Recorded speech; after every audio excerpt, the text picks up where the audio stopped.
ডিমের কোরমা খুব সহজেই কিভাবে করে নিলাম দেখে নিন। দোলার বাঙালিয়ান রান্নাঘরে আপনাদেরকে স্বাগতম।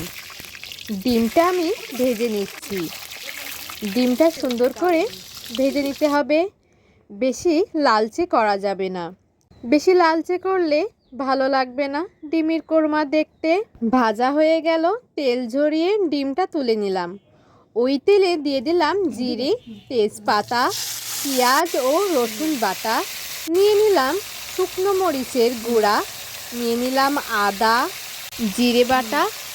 এখন হালকা নাড়াচাড়া করে নিতে হবে। নিয়ে নিলাম স্বাদ মতন লবণ। আবারও একটু নাড়াচাড়া করে নিচ্ছি।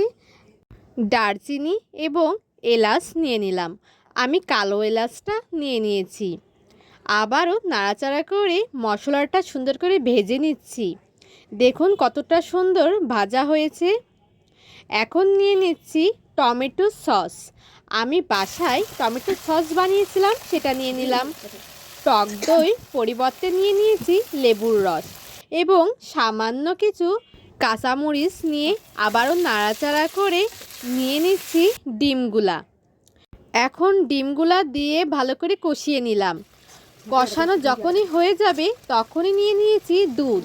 স্বাদ বাড়ানোর জন্য জলের পরিবর্তে দুধ নিয়ে নিচ্ছি। অল্প অল্প করে দুধ ঢেলে নিচ্ছি। দেখুন কতটা সুন্দর ফুটছে।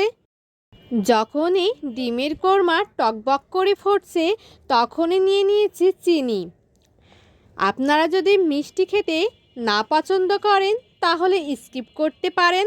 হয়ে গেছে খুব তাড়াতাড়ি ডিমের কোরমা রান্না করা। কার কেমন লেগেছে অবশ্যই কিন্তু জানাবেন। ঝটপট করে বাসায় অতিথি আসলে ডিমের কোরমাটা রান্না করে তাদের মন জয় করে নেবেন। আজকের মতন টাটা।